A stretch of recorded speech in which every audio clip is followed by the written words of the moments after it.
Ni mafungu machache tu najaribu project hapo ili tuone kama tunaweza kwenda wote. Sijui nichomekea projector. Yes, okay.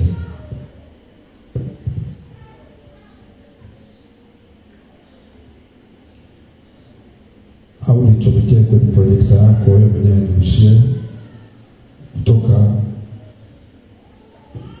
Anaweza ikawa haiko kupata kwa marani yako. Okay. Kutoka ngapi jamani? Kutoka 2 fungu la 11 mpaka 15. Na nitaanza kwa kusoma nasema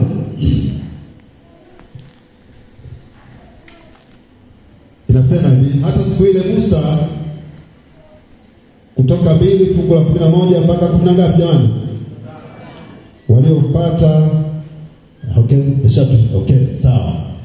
Siku zile Musa alipokuwa mtu mzima akatoka kuwaendea ndugu zake, akatoka akamwona Misri anampiga Mwebrania mmoja na ndugu zake. Next.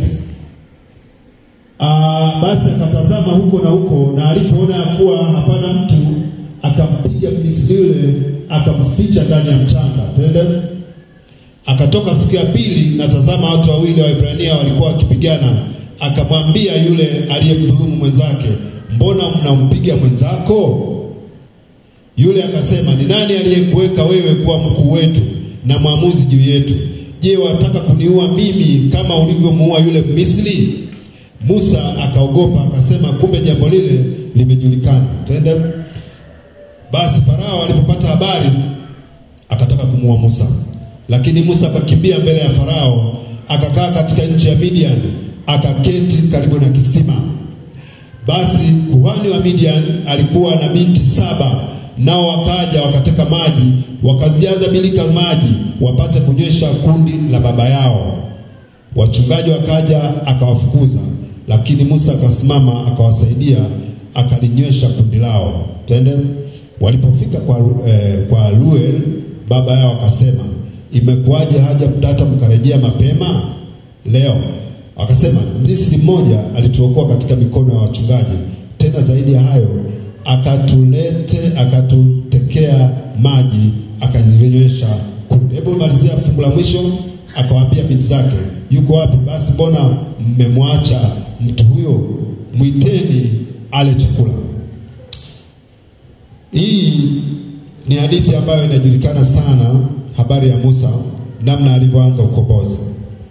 Lakini mimi nataka nitoe kwa ufupi namna ambavyo tunapata visa vya watu kama 2 mpaka 3 hapa. Mtu wa kwanza anaitwa Musa. Musa ni Misri kama alivyoandikwa katika aya hii, lakini huyu ni Mwebrania ambaye tunajua kisa chake. Mtu wa pili ni Zipora. Zipora ni mke wa Musa kama ambavyo imeandikwa katika kitabu hiki kama ambavyo tutasoma. Lakini mwingine anaitwa Jethro ambaye ni kuhani katika nchi ya wapi jamani? Ya Midian. Midian ilikuwa ni nchi au eneo lililoko pembezoni mwa bahari, ile bahari ya nini jamani? Bahari ya Shamu, bahari ambayo Waisraeli walivuka. Kulikuwa na umbali kidogo kutoka Misri kwenda huko upande mwingine wa ng'ambo ambako ndiko kuliitwa Midian. Na huko kuna watu maarufu sana wanaitwa Wamidiani. Wamidiani ukisoma vizuri ni watoto wenye asili ya Ibrahimu. Kwa wale ambao mnajua kwamba Ibrahimu alikuwa na watoto wengi, lakini watoto wale mojawapo ni hao Wamidiani. Na wale wanaojifunza sana hasa zile habari za Ukristo na Uislamu wana historia kubwa zaidi na wana uwezo wa kuelewa vizuri zaidi juu ya Wamidiani na umuhimu wao katika ukombozi na hasa siku za mwisho zinazokuja. Nataka nieleze habari ya kwamba Musa ambaye alikuwa akiishi Misri kwa umri wake wote, alikuwa ni mtu aliyesomeshwa kwa elimu ya Kimisri. Amina jamani. Elimu ya Kimisri kwa kiwango kikubwa ilikuwa inajulikana kwamba ndio elimu ya kidunia. Wasomi wote leo wanakubaliana kwamba Misri ndiyo mwanzo wa elimu yote duniani. Na ndio maana hata wale ambao mnasoma, ukiandika zile herufi ndogo kama hizo zinaitwa Egyptian letter, si ndio jamani? Kwa maana kwamba zilianzia wapi? Egypt, yani Misri.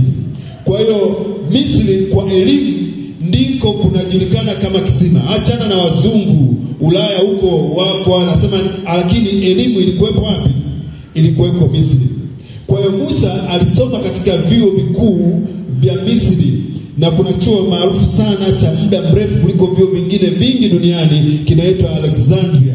Kinaaminika kwamba ni chuo ambacho kilianzishwa huko tangu enzi na enzi wakati wa mafarao. Amina jamani.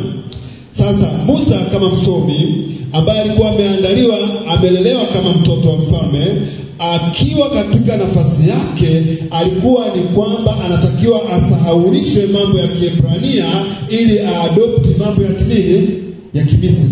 Yaani audharau leo Ukristo awe nani? Mpagani. Ndio ilikuwa dhima kubwa ya elimu ambayo Musa aliyokuwa amepata. Lakini kutokana na mafundisho mazuri ambayo Musa alikuwa amepata kutoka kwa mama yake, Musa hakusahau asili yake kwamba yeye nani? Ni Mwebrania. Akiwa anatoka siku hiyo, anaenda mtoni, anaenda kuangalia watu wanaofanya kazi huko, Biblia inasema kwamba alimkuta Misri anamuua nani? Anampiga nani? Mwebrania. Akajua nafasi yangu ya ukombozi nini. Akampiga mpaka akafanya nini? Akamuua. Na ndipo akatoka sasa, akarudi nyumbani kwa mfalme akijua hajajulikana. Lakini kwa bahati mbaya, kumbe kuna Mwebrania ambaye alikuwa amemuona. Kesho yake aliporudi, akakuta tena Waebrania kwa Waebrania wanafanya nini sasa? Tena sasa hivi sio ugomvi kati ya Mwebrania na Misri. Sasa hivi ni ugomvi kati ya Mwebrania na nani? Na Mwebrania. Anataka kuamulia, alafu Mwebrania anasema, unataka kutuua kama ulivyomuua yule Misri? Yeye unataka kutuua kama ulivyomuua yule Misri? Akajua hiki kimenuka. Akaondoka, akakimbia. Maana mfalme anataka kumuua. Amemuua mwanajeshi. Lazima na yeye afanye nini? Auawe. Sasa safari inaenda mpaka huko Midian. Huko Midian ndiko anaenda kwa huyu mjomba wake ambaye alikuwa anaitwa nani jamani? Huko kwa Yethro sidhani kama walikuwa wanafahamiana au namna gani, lakini nasemekana huyu alipokuwa akienda alipita mtoni. Sijui Biblia kwa nini mara zote naelezea habari za mto, kisima, mahali pa kuchota maji. Ina maana ni mahali pa neno. Anakutana watu fulani, wachungaji wanazuia wanawake kuteka maji. Na ndipo anawasaidia, halafu anapata kibali cha kupokelewa na Yethro alikuwa ni kuhani. Katika nchi ya Midian inaonekana alikuwepo kuhani akiitwa nani? Yethro. Kuhani anawezekana alikuwa ni mwakilishi wa Mungu. Lakini Biblia inachanganya kidogo, kwa sababu inaonyesha kwamba hawa binti wa Yethro, mmoja alikuwa Mwafrika au na Yethro mwenyewe alikuwa Mwafrika, akiitwa nani jamani? Zipora. Huyu Zipora habari zake hazizungumzwi sana na watu wengi, lakini nataka nizungumze leo kidogo juu ya huyu Zipora. Zipora alimvutia Musa. Musa alienda kule akiwa hajaoa. Zipora akapendana na Musa, akaoana. Kwa miaka 40 ambayo tunajifunza kwamba Musa alikuwa akikaa Midian, alikuwa ana mke anaitwa nani? Zipora. Na Zipora alizaa watoto wawili. Mmoja anaitwa Gershom, maana ya jina hili likimaanisha mimi ni mgeni katika nchi ya nini? Ya ugeni. Mimi ni mgeni katika nchi. Yaani unaweza ukawa mgeni kwenye eneo ambalo ni wewe nani? Ni mwenyeji. Kama mimi hapa natambulishwa eti mimi hapa ni mgeni. Mimi hapa sio nini? Inawezekana leo ni mgeni katika nchi ya wenyeji. Tuko pamoja? Sasa huyu Musa yeye ni mgeni katika nchi ya nini? Ya ugeni. Akamwita mtoto wake, kampa jina lenye maana. Akazaa mtoto wa pili, akamwita Eliezeri. Maana ya jina lake likimaanisha Mungu ndiye msaidizi nani? Wangu. Sasa ndugu zangu, Sisi wote tuna watoto, walio na watoto. Majina yako umempa watoto wako, umewapa kwa kukumbuka nini? Liko jambo la kujifunza kutoka katika kisa hiki. Wape majina yenye maana. Amina. Sasa Musa akakaa miaka 40. Tunafahamu, nafupisha kisa kwa sababu Musa akiwa kule akatokewa na Mungu kwamba nenda sasa ukawakomboe Waisraeli. Akabishabisha pale kwa sababu Musa alikuwa amekuwa mbishi kidogo. Lakini Mungu akatoa ishara ya fimbo yake kuwa nyoka na vitu vya namna hiyo. Ndivyo Musa akakubaliana kwamba inawezekana kweli Mungu anataka niende. Nini kilitokea sasa? Ni kwamba Musa akakubaliana kwa shingo upande, sasa aanze kurudi Misri. Wakati akiwa anarudi sasa, yuko njiani, ameongozana na mke wake ambaye ni nani sasa? Ni Zipora. Zipora, waandishi wengi wanasema alikuwa ni mwanamke Mwafrika. Hakujua imani za Kiebrania. Lakini babake alikuwa ni kuhani. Alikuwa kuhani wa nini? Ndio swali ambalo unaweza kujiuliza mimi na wewe. Kama baba alikuwa kuhani, halafu Zipora alikuwa hajui imani yoyote, lakini alikuwa ni mke wa nani? Wa Musa. Na Musa alikaa naye miaka 40, lakini bado Zipora hakuwa anajua mambo mengi yanayohusiana na imani ya Musa. Akakubaliana kwamba sasa tunarudi nyumbani. Tunarudi Misri. Kwa Musa Misri kulikuwa ndio nyumbani. Kwa hiyo akawa anarudi wapi? Anarudi nyumbani. Akiwa njiani hatari kubwa ikatokea. Mungu akajitokeza akataka kumuua nani? Musa. Sasa hebu fikiria, Mungu ndio kamtuma Musa aende Misri kuwakomboa nani? Israeli. Ameshambembeleza sana. Musa akawa haamini. Anasema hapana, nenda. Anasema mimi sina uwezo wa kuzungumza. Kwanza na ulimi mzito. Anasema nenda. Anasema sasa nikifika kule wataniaminije? Akamwambia basi tupa fimbo yako chini ikawa nyoka. Akamshawishi mpaka akakubali kwamba kwanza kichaka chenyewe kinawaka moto, alafu akifanya nini? Hakiteketei. Lakini akiwa njiani, mtumwa huyu wa Bwana aliyebeba ujumbe wa ukombozi, Mungu tena, yani yule aliyemtuma anataka kumuua. Unanielewa? Unaweza ukaelewa? Unamtuma mtoto dukani, alafu unamuibia hela. Sasa akanunulie nini? Yani Mungu kamtuma Musa, alafu Musa anataka kuuawa tena na yule aliyefanya nini? Aliyemtuma. Lakini sababu ilikuwa nini? Inasemekana kwamba wakati wakiwa safarini au katika maisha waliokuwa wakiishi, Musa hakuwa ametahiri watoto. Watoto wake hawa wawili hawakuwa wamefanya nini? Wametahiriwa. Na sababu za kutokuwatahiri haieleweki vizuri, lakini inaonekana kwamba huenda Musa aliona kwamba swala la tohara ni swala dogo, ni swala la kawaida mno, sio swala la msingi. Wakati Biblia ilikuwa inasema kwamba kulikuwa na agizo na patano la kwamba Waisraeli wote wanaume ni lazima wafanye nini? Watahiriwe. Ili uwe Misri ni lazima wafanye nini? Uwe Mwisraeli ni lazima wafanye nini? Utahiriwe. Musa hakutahiri watoto. Kilichotokea ni kwamba Mungu akasema, pamoja na kwamba nimekutuma, lakini kwa sababu hukutahiri watoto, hautaenda kunifanyia kazi yangu, nitakuua. Akiwa njiani pale, ile hatari ilipotokea, Zipora ndiye alikuwa karibu na wale watoto. Alipoona ile hatari, Zipora aliwatahiri wale watoto kwa jiwe. Ni tohara ya kwanza ya kutahiri mtu kwa jiwe moja, na ni tohara ya kwanza ya mwanamke kutahiri nani? Watoto katika historia ya Biblia. Nini tunataka kujifunza hapa? Ni kwamba kuna mambo madogo madogo ambayo huwa tunayapuuza, kumbe mambo ya nini? Ya maana. Tohara katika Biblia inasimama badala ya ubatizo. Hakukuwa na ubatizo wakati ule. Waisraeli walibatizwa kwa namna mbili tu. Aidha ya tohara, ukishatahiriwa unaonekana wewe ni mwanani? Ni Mwebrania. Lakini kuna wakati walipita chini ya wingu, chini ya bahari, inaonekana kwamba na yenyewe ilikuwa ni kama ubatizo. Lakini tuzungumzie juu hii ya tohara. tohara hii ilikuwa ni muhimu, na ndio maana kwamba kama Musa asingetahiri, yani Zipora asingemsaidia kutahiri watoto, Musa angefanya nini? Angeuawa. Ndani ya kanisa leo kuna watu tunadharau sana ubatizo. Amina. Tunadharau sana nini? Ubatizo. Ubatizo nini bwana? Mbona waliobatizwa na ambao hatujabatizwa tuko sawa tu? Biblia inatukumbusha Musa alitaka kuuawa kwa sababu ya kudharau nini? Tohara.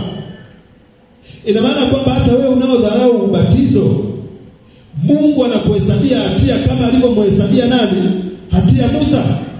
Huwezi kupona kwa sababu unadharau vitu vya muhimu, vitu vitakatifu. Zipora akamtahiri Musa. Akatahiri watoto wa Musa. Na Biblia inasema kwamba alipomaliza tule tukio, hasira ya Bwana ikafanya nini? Ikaisha. Wakakaa hapo, lakini naonekana baada hata kufika kule, Musa akamrudisha sasa Zipora nyumbani tena, kwamba wewe rudi tu kwa baba yako.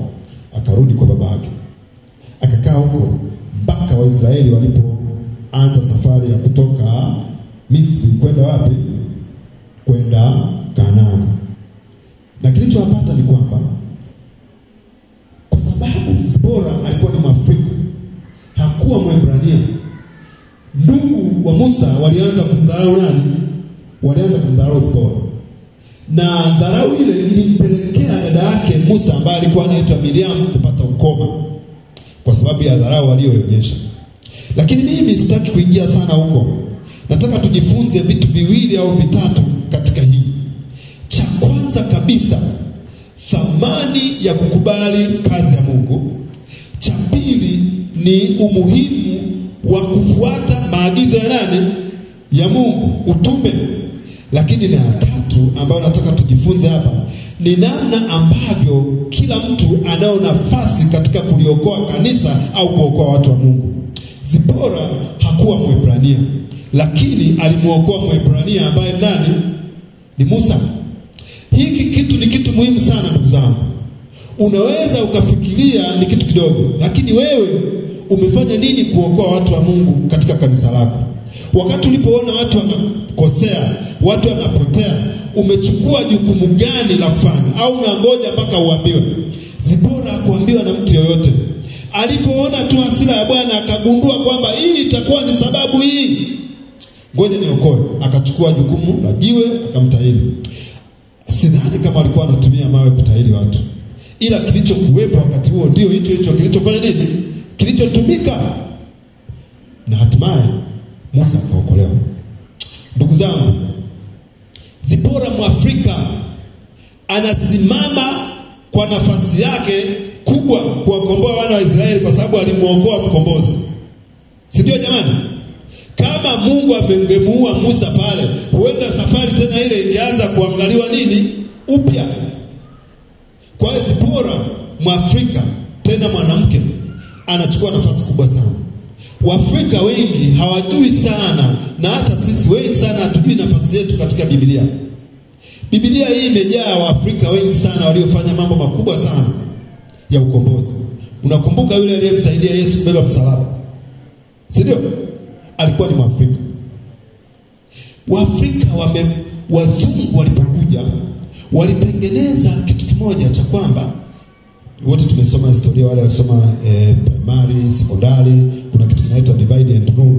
Divide and rule kwamba unawagawa watu ili watawale. Si ndio? Nakumbuka ile form 1. Lakini kulikuwa na kitu kingine cha kuadidimiza nini? Akili zao. Dini hii tunayoiamini, pamoja na kwamba ilikuja kutukomboa, lakini wazungu pia walitumia dini hii kutufanya sisi tutawalike. Naeleweka vizuri? Yaani sio kwamba yaani wao pamoja na kwamba ni ya kutuokoa, lakini wao walitumia ili tufanye nini? Tuwe wapole, tuwe docile, tuwe humble ili tutawalike. Ndivyo ambavyo ulivyosoma hata kwenye vitabu vyote vya historia kwa wale ambao mlienda shule kwa level yoyote ile. Kwa hiyo wazungu walijaribu kutengeneza hadithi za Afrika zisiwe kubwa, zisivume. Ndio maana ni vigumu sana Waafrika kuelezea na kujivunia habari za Waafrika wenzao.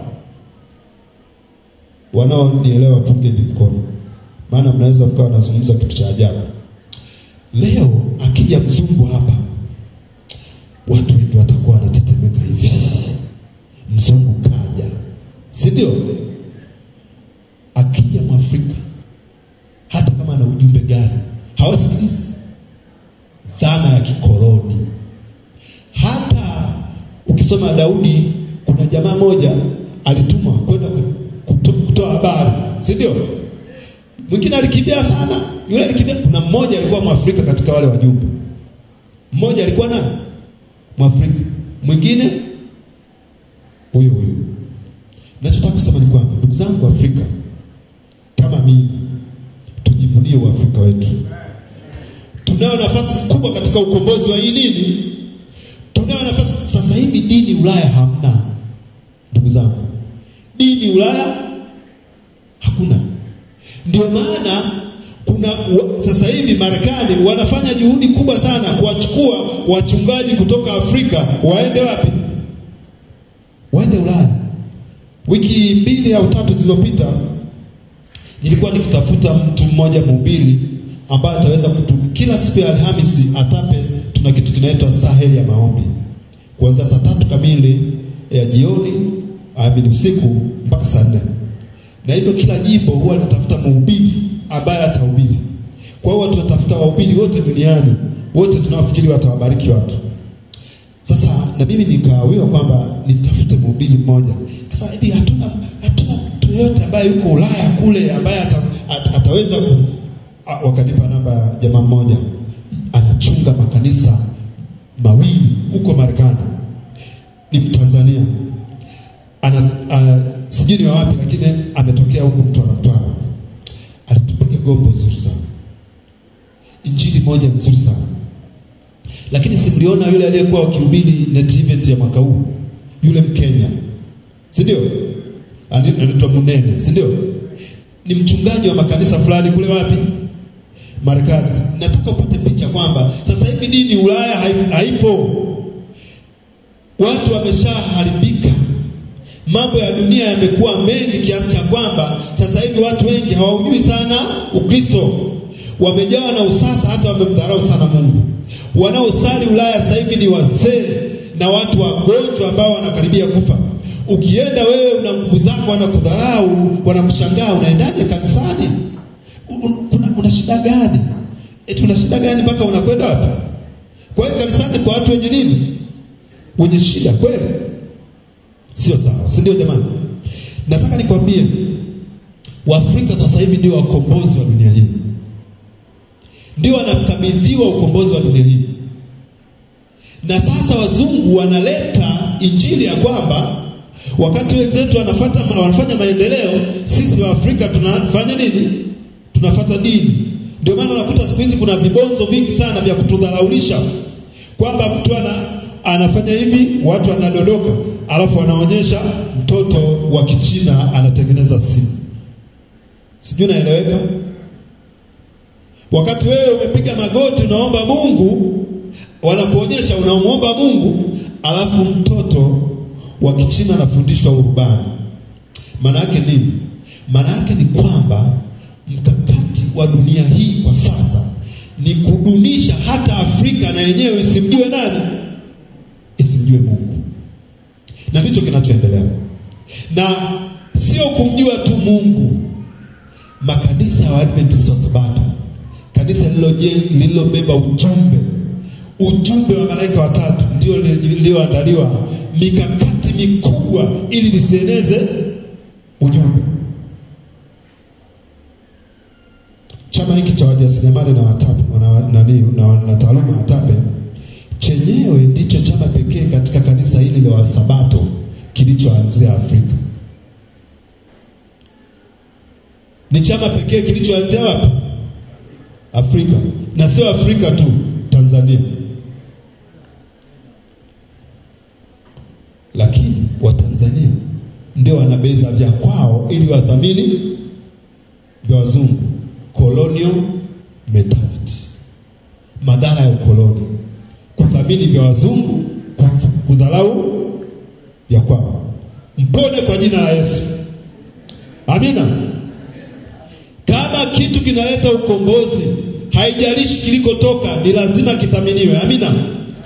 Huyu Zipora ni Mwafrika, anamuokoa nani? Musa Misri. Na Musa aliyeokolewa anaenda kuwakomboa Waisraeli. Nani hapo akacheza pele? Nani hapo? Ni nani kafanya jambo kubwa? Ndio maana akina mama mnathaminika. Unamzaa rais. Kwa hiyo pale mkubwa ni nani? Jamani, aliyemzaa rais na rais nani mkubwa? Mtashindwa kujibu. Wakina mama mjisifu. Amina. Yes. Mmeleta vitu vinavyokomboa. Maana ungeweza kumnyonyesha sumu akafa. Ungeweza kutoa mimba asizaliwe. Ungeweza kutomlisha akawa na unyafuzi kwa shakoo na utapiamlo. Ungeweza kumfundisha ujinga akawa mjinga. Ndugu zangu wanaume, hata uwe na akili kiasi gani, aliyekupa akili ni mama yako. Uongo? Umekaa na baba yako mara ngapi? Baba anatoka vinyunguni saa 8, anapitiliza kwenda kunywa ulanzi, anarudi saa 6 usiku, anauliza vipi, wamelala? Wamelala. Asubuhi saa 11 naondoka. Lakini mama ndiye anayekufundisha kuzungumza, anayekufundisha vitu. Ni kweli wako waliofundishwa na wakina baba, lakini wakina baba ni secondary parent. Zipora anafanya jambo la msingi sana. Na si lengo langu kufundisha kufanya mambo haya na kuelezea habari za wanawake. Lakini nataka nikwambie, nikupe tu siri moja, namna ambavyo wazungu sio wazungu tu, yaani nataka nikuonyeshe mkakati mkubwa wa dunia wa kuliangamiza kanisa hili la Waadventista wa Sabato. Kwanza kabisa, mkakati namba 1. Wale wanaoandika unaweza kaandika, maana ni kitu cha msingi. Kwanza kabisa, wazungu na watu mbalimbali maadui wa kanisa hili wanataka kuliangamiza kabisa, ili lisionekane kama kanisa lilobeba nuru ya malaika, ujumbe wa malaika watatu. Wamefanya mbinu ifuatayo. Ya kwanza kabisa ni kupunguza umuhimu na maana ya unabii wa Mama Ellen G. White. Leo hii ni wahubiri wachache sana ambao hupanda na vitabu vya Mama Ellen G. White kunukuu magombo, na wengi wanakuwa wanaona kwamba maandiko ya Mama Ellen G. White ni kama ushauri tu, sio kitu cha maana cha kuzingatia. Dharau hii ya kudharau ujumbe wa Mama Ellen G. White unalifanya kanisa hili kupoteza maana kabisa kama kanisa la siku za mwisho. Na hii sasa haifanyiki nje, inafanyika ndani. Na ndio maana hata vitabu vya Mama White siku hizi ni vichache tu. Ukipekua mkoba wa mwinjilisti unakuta kitabu cha Mama White ni kimoja, vingine vyote ni vya watu walivyoandika wengi wameandika. Sisemi kwamba ni vibaya, lakini ni kwamba huo ni mkakati mojawapo wa kuhafifisha maandiko ya Mama Ellen G. White. Wangapi wanasoma vitabu vya Mama White? Nyocha hivi ili uonekane. Yaani juu usifanye hivi. Soma vitabu. Mama White anaeleza juu ya Waafrika. Anaelezea juu ya Waafrika. Na anasema katika kitabu kimoja, anasema hivi, niliona watu wawili wakiwa wakizama kwenye maji. Mmoja mweusi, mwingine mweupe. Wakati wakizama, alitokea mtu mmoja aliyevaa mavazi meupe. Akamshika yule mkono huu na mwingine mkono huu, akawatoa katika katika maji. Biblia inasema, yaani ukisoma hicho kisa kinaonyesha kwamba Yesu alikuja kwa ajili ya kuwakomboa weusi na weupe. Unaweza ukashangaa, lakini iko katika vitabu vya Mama Ellen G. White. Na Mama Ellen G. White wanaosoma vizuri, wale critical thinkers. Unajua kuna wengine wanasoma tu, alafu kuna wengine wanasoma mpaka ndani, between line. Wanasema kwamba kilichomfanya Mama White apate upinzani mkubwa kule Ulaya na kuambiwa aende Australia mpaka Ujerumani ni kwa sababu aliwatetea sana Waafrika. Wazungu Ukumbuke kwamba wakati wa Mama White ndipo biashara ya utumwa ilikuwa inapigwa nini? Vita. Kulikuwa na wazungu ambao bado walikuwa wanataka biashara ya nini? Ya utumwa. Yaani wakiona mtu mweusi wanaona kama trekta au fuso. Yes. Na hao ndio waliokuwa wanatakiwa kupeleka injili. Ndipo Mama White akasema hatuwezi kupeleka injili mpaka tumepiga vita biashara ya nini? Ya utumwa. Wakati katika mafundisho yake anaonekana kuwathamini wote, alipigana sana na baadhi ya wazungu. Sasa kanisa hili lilipewa ujumbe huu kulifanya kuwa la pekee. Hakuna kanisa lolote lingine lenye nabii aliyeandika vitabu kama Mama Ellen G. Yaani ukifika sehemu unaonekana wewe ni muelewa vizuri wa Biblia, sio kwa sababu umesoma tu Biblia, ila kwa sababu una ujumbe pia wa Mama Ellen G White. Na mkakati ni kufanya hiyo injili ya Afrika. Ya pili, mkakati wa pili ni kuhamasisha muunganiko wa makanisa. Wanaita ecumenical unity. Yaani makanisa haya yaungane liwe kanisa moja. Jambo zuri kabisa, maana Biblia inasisitiza kwamba waumini wawe wenye nia moja, lengo moja na imani ni sawa. Lakini wewe ukiungana na mpagani, athari zake ni lazima wewe uforgo baadhi ya mambo, uyaache baadhi ya mambo. Musa ameoa mtu ambaye sio Mwebrania, anaacha kutahiri nini?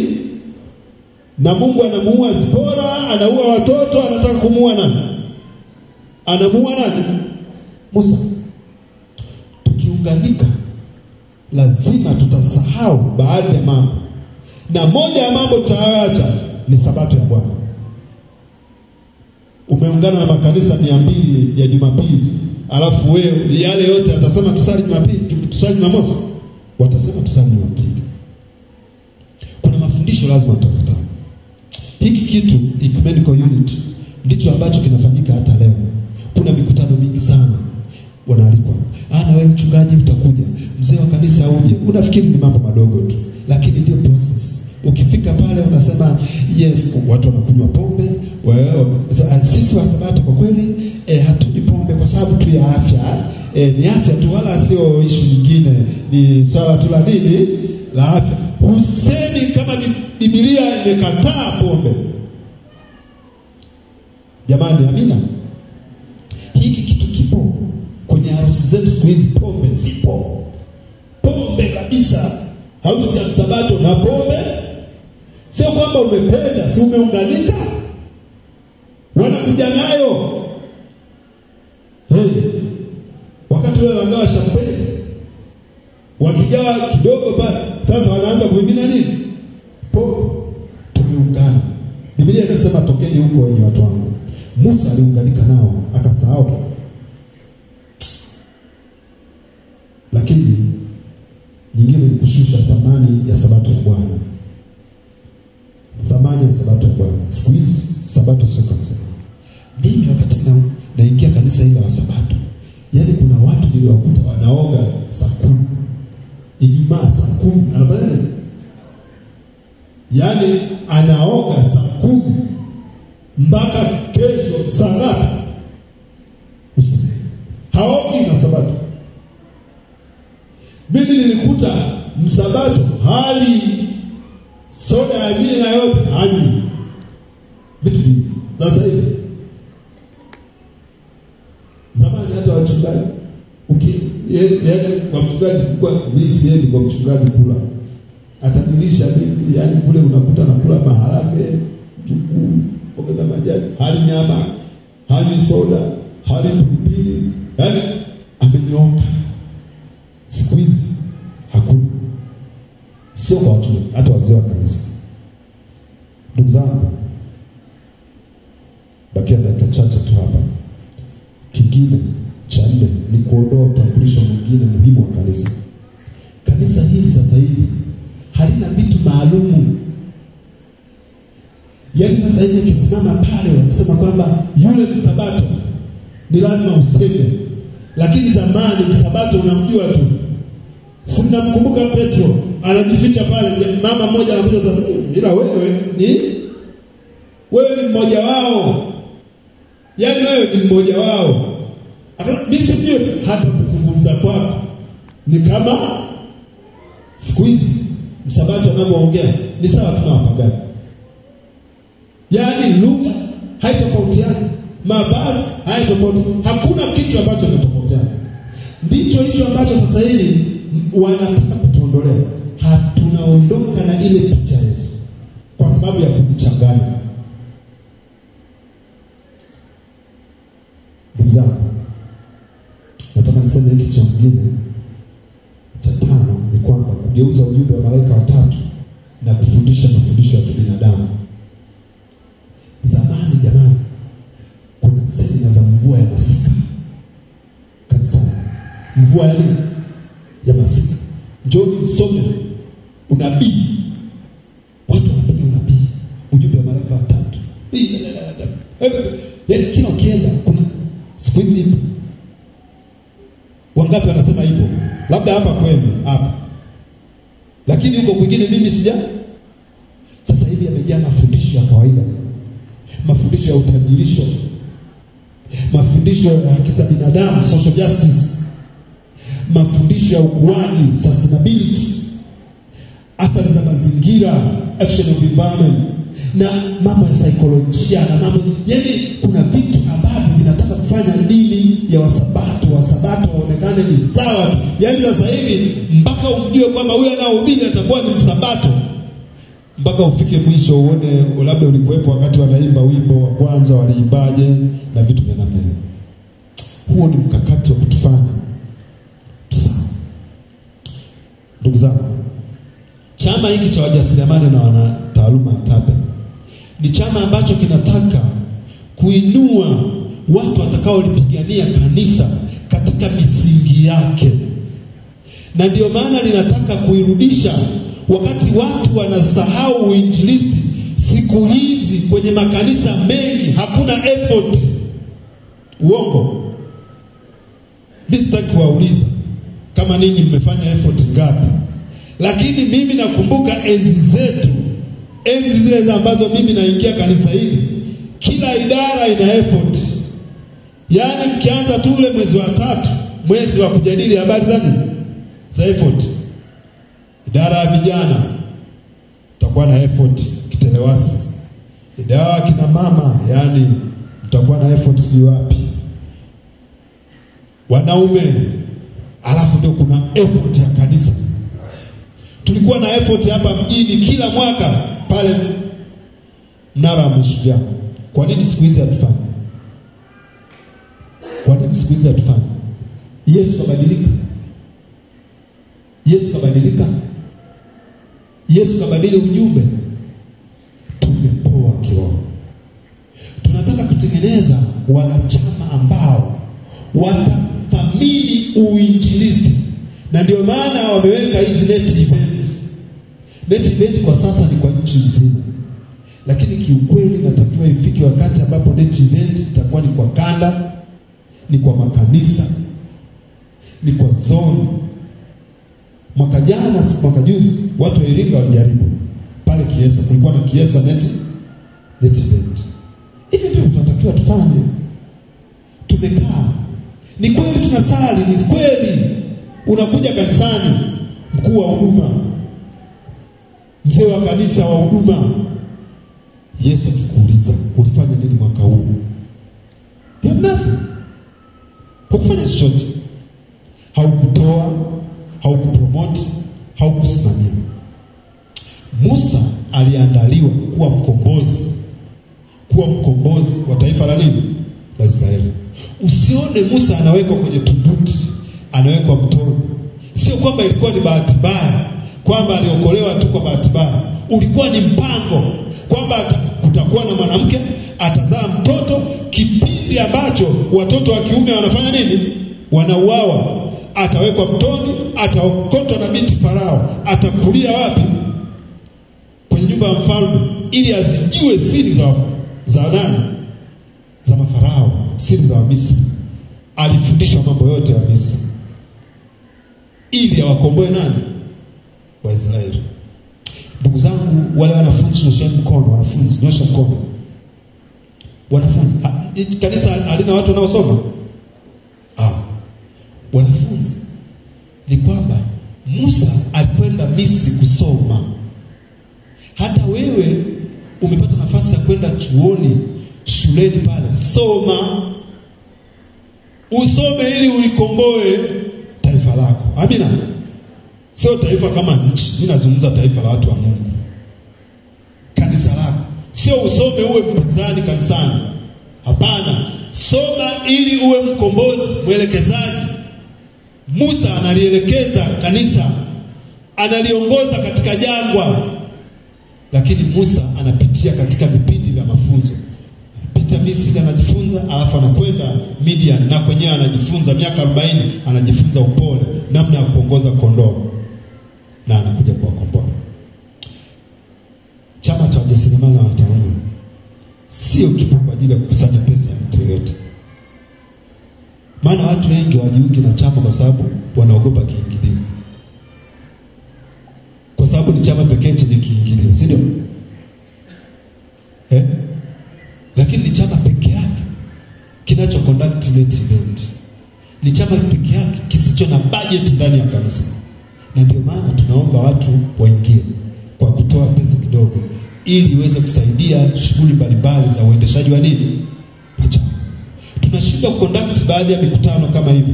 Tunatakiwa kila kanisa tuje hapa tuwawezeshe wajasiriamali. Tunao leo tumesambaa katika mji huu, kuna wanasheria, kuna wajasiriamali, kuna madaktari, kuna watu mbalimbali, kila mtu na taaluma yake. Aje afundishe. Watu hapa Waadventista wa Sabato wengi ni kweli tunaabudu, lakini tunaabudu katika udhaifu sana. Tunatakiwa kuwa na confidence. Leo hii tunajenga makanisa miaka 20, miaka 30, wakati msikiti ule wa Iringa pale katikati ya mji hata miaka 4 haujafika na umekwenda mpaka wapi? Mpaka juu, na aliyejenga ni mtu huyu. Uliwahi sikia mchango wa msikiti? Wanachangisha wakajenga msikiti. Anajenga mtu mmoja na anabarikiwa. Tunataka wainuke watu wa namna hiyo. Hawawezi kuinuka mpaka wamejifunza, wamebadilika kiroho. Leo hii kanisa moja na nyingine ni kama uadui hivi. Yaani sisi tuna kanisa letu na wale wana kanisa lao. Biblia inasema hapa ukisoma habari ya Ethro, ile fungu kuu lililosoma kama fungu kuu. Naomba yule mtu aliyesoma utusomee ile fungu kuu. Somee fungu kuu.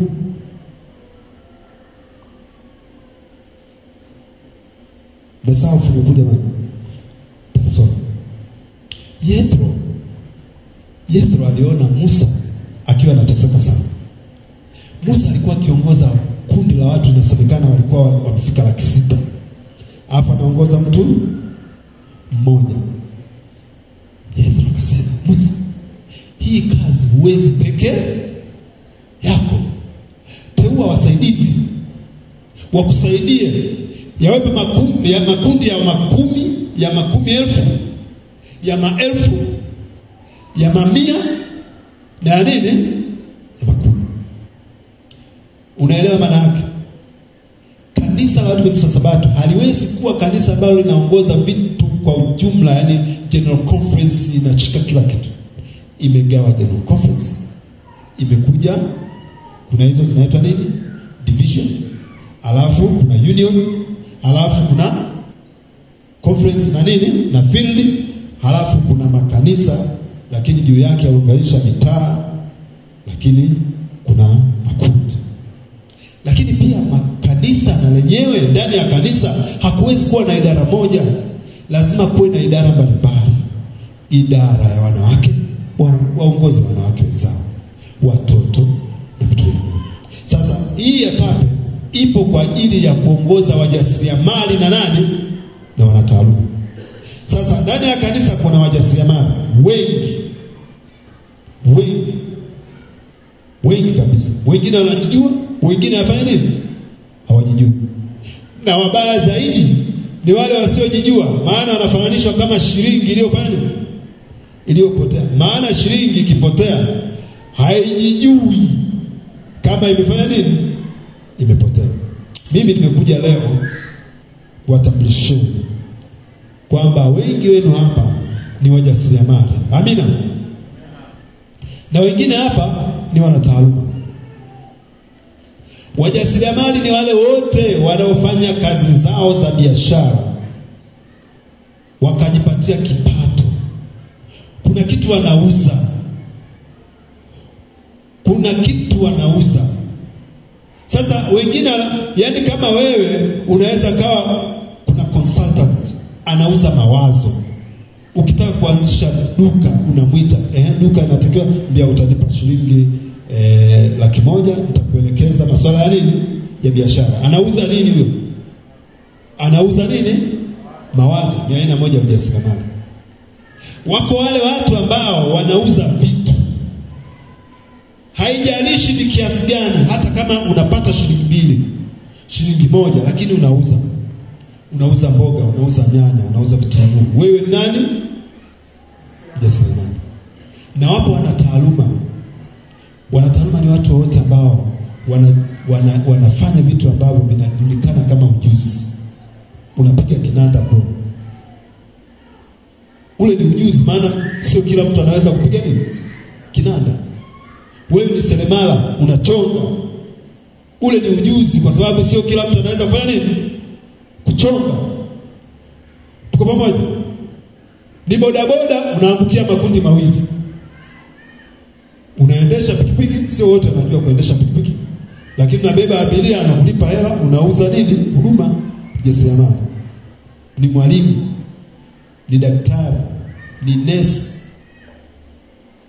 Sasa mwingine mwalimu. Hata yule wa shule ya Sabato ni mwalimu. Maana anafundisha nini? Watu. Mwalimu wa watoto ni mwalimu. Mwalimu wa shule ya msingi ni mwalimu. Principal ni zile zile. Amina. Wangapi ni wajasiriamali? Wanyoshe mkono. Shilingi iliyopotea. Wasimame wajasiriamali. Wasimame wajasiriamali. Maana ningeshangaa jamaa kila siku na leo mimi niko Kikombo, niko wapi, alafu anachofanya sio mjasiriamali. Simama. Sameni hivyo. Wangapi ni wanataaluma? Wasimame na wao.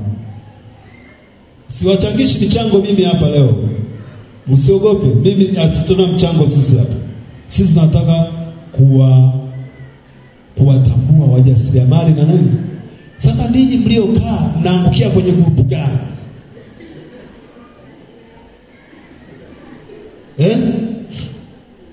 Mama wewe unaangukia kwenye grupu gani?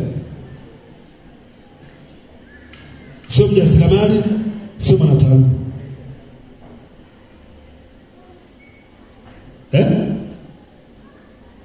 Mimi nataka niwatambue. Sitaki mjiunge na chama. Kwanza chama cha nani?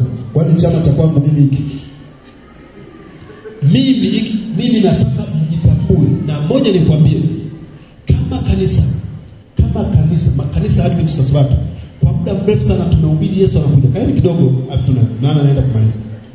Tumehubiri sana habari za Yesu anakuja.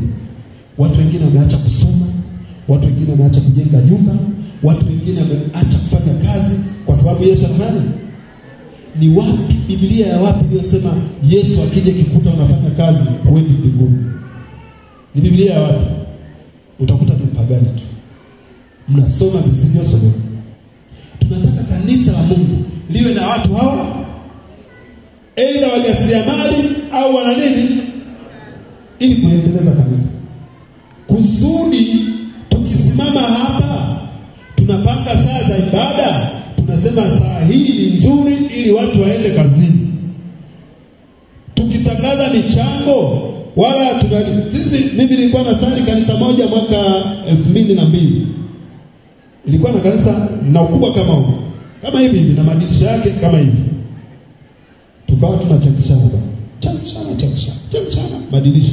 Tumeshagawana madirisha, kila kundi la watu sijui ngapi dirisha moja, wengine mlango sijui na nini. Kumbe jamaa mmoja anatuangalia tu. Tumechanga.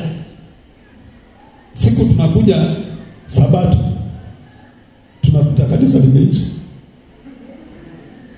Simtani. Kanisa limewekwa milango. Lile kanisa lina mlango mmoja tu kama pale, kubwa sana. Mpigwa mmoja mninga ule mlango, nadhani umetoka Ulaya. Na vioo kanisa zima.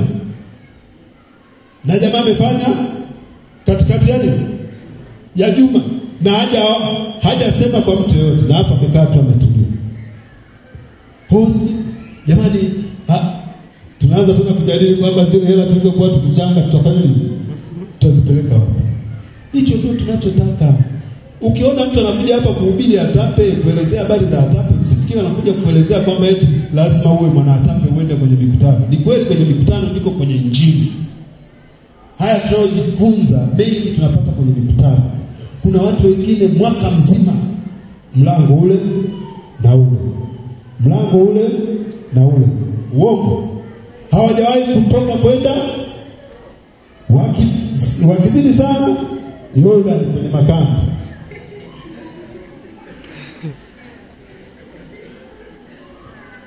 Ndio maana vitu vingi ni ambiguous na ni rahisi sana kudanganyika. Jifunzeni, tokeni, nendeni kwenye nini? Kwenye mkutano. Mwaka huu tuna mkutano kuanzia tarehe 10 mpaka 13 pale Iringa. Mkutano huu utakuwa na mambo yote yanayohusiana na uwekezaji. Tumeandaa wakufunzi wanaofundisha mikopo. Ndugu zangu, nipenda katano nimalize. Mikopo, watu wengi wanakopa mikopo ya kausha damu. Wengine hapa wanategemea michezo ya upato. Yaani kila siku kukubuku 10,000. Ukiangalia logically tunafundishana upumbavu. Yaani wewe unafundishwa kwamba huwezi kuweka hela yako wewe mwenyewe kwa faida ya baadaye mpaka umpe mtu. Ndio maana mnachangisha mimi mtanipa mwishoni. Ukija kupiga hesabu, hela utakaochukua huko mwishoni ni tofauti na ile uliyotoa. Si ile. Nini hicho? Kuna watu wanakopa mkopo, yani mkopo anamaliza, yani anakopa leo, yani siku ile anatoka kuchukua mkopo na riba inaanza kusoma. Sasa inasomea wapi sasa? Na mimi nimechukua riba nikalime kinyungu bustani, alafu riba inaanza kwani? Utalipika huo mkopo? Hauwezi kulipika. Ndio maana watu wengi tunaishia kila nyumba unayopiga inauzwa na Access Finance, inauzwa na mkoba, inauzwa sijui na NMB, kwa sababu hatukutumia nini? Tunaelewana jamani? Tunafundisha bana. Tunaye mtaalamu wa mikopo kutoka taasisi inayotukuka kabisa, ni profesa, anaenda kufundisha mikopo, kujua mikopo, kujua riba. Wengi hapa hawajui riba. Unapiga hesabu, utakuwa unalipa 10,000 tu, hii ndio utakuwa unalipa 10,000. Ukija kupiga hesabu, ulikopa laki, unalipa milioni. Hatakuwa na msabato mpaka aliokolewa na mkuu wa mkoa pale. Alikopa milioni 3, anadaiwa milioni 16. Alikopa milioni 3, anadaiwa milioni 16. Stupid. Kwa sababu gani? Haukutumia akili. Hujui ukope formula inasemaje. Ukikopa una haki gani? Hujui. Kuna watu wamewekeza, wana biashara wamewekeza, ni kweli. Lakini umewekeza katika nini? Regardless kwamba unaweza ukapanda ukafilisika, mtu yeyote, mbegu hili yote ni lazima ioze. Amina. Ukianzisha biashara ikivunjika, usisijidharau, wewe ndio mjasiriamali. Aliyetengeneza balbu wanasema alijaribu mara 1000, ya mwisho ndio ikawaka. Aliyetengeneza ile rocket ya 21 ndio iliyopaa. Rocket zingine zote zilivunjika, zikaua na watu. Tuko pamoja? Ukiona wewe umefaulu kitu ulichoanza mara moja tu, ujue kwamba hicho kitu sio cha muhimu. Vitu visivyo vya muhimu unafaulu tu, lakini vitu vya msingi lazima ufanye nini? Uanguke pande, uanguke pande. Amina jamani. Kwa hiyo naombeni ndugu zangu, jiungeni na chama, hudhurieni kwenye mikutano. Mkutano unakuja tarehe 10 mpaka 10 na ngapi? 13. Ni siku 4. Katika hizo siku 4 tutajifunza mengi sana. Pastor Mchungaji Peter John ni yule aliyekuwa akifundisha wakati wa ile mahubiri ya satellite yaliyokuwa akifanyika Kihonda. Ni mchungaji kwa vizuri kwenye mambo ya jamii na saikolojia. Amewabariki wengi katika kuhakikisha mabadiliko. Naombeni sana, hasa wanakwaya, wazee wa makanisa, vijana, kina mama, njoni kwenye mkutano. Kiingilio ni shilingi 40,000. 40,000. Mkutano utafanyika hapo Iringa, mahali ambapo kila kitu kimeshaandaliwa. Gharama za malazi kwa wale ambao watapenda kulala ni gharama rahisi kabisa. Tumeandaa ya kila uwezo.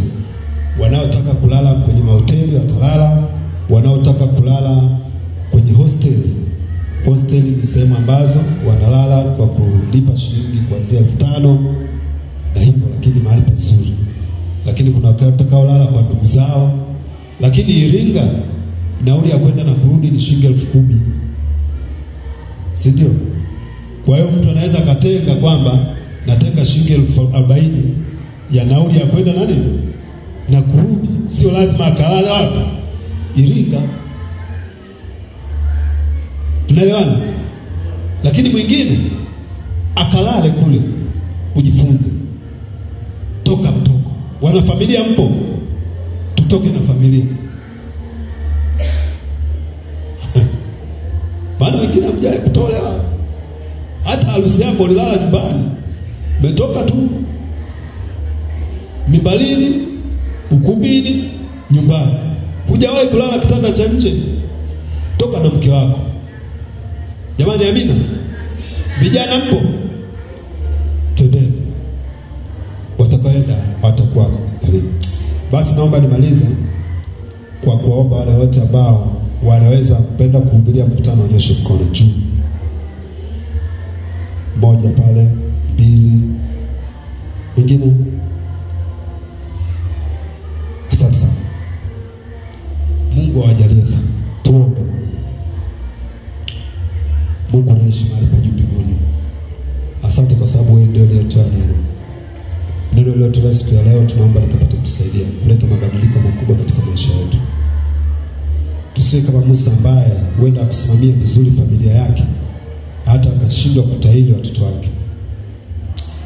Baba majeshi, kuna watu hata hapa leo ambao wanapenda kubatizwa lakini wamekuwa kidharau ubatizo. Hebu nena nao na kuonyesha hatari hii kwamba hawatasalimika kwa sababu ya kudharau zao. Mungu utaweza kwa hukumu kwa sababu ya kudharau kitu hicho. Wale ambao wanataka kubatizwa wakajitoe sasa ili wakapate kubatizwa. Lakini wale ambao wamejitoa na labda wana mawazo ya kwenda kuhudhuria mkutano, tunaomba wakapatie uwezo wa kusimama, wakapate fedha, wakapate muda wa kuhudhuria mkutano. Kanisa hili la Ihongo linaliweka mikononi mwako. Wanayo mipango mingi, mipango ya ujenzi, mipango ya maendeleo mbalimbali ya kanisa lao. Kawasimamie. Maana wanachokijenga sio cha mtu ila ni cha kwako wewe. Na kwa sababu ni cha kwako wewe ambaye hujawahi kushindwa, kasimame sasa katika jina lako Yesu. Amen. Basi Mungu awabariki sana. Sisi tutatoka mchana huu, lakini tuna shift mchana kwa dakika kadhaa ambazo wazee watatoa. Tutakuwa na timu nyingine ambayo inaweza ikaja hapa yenyewe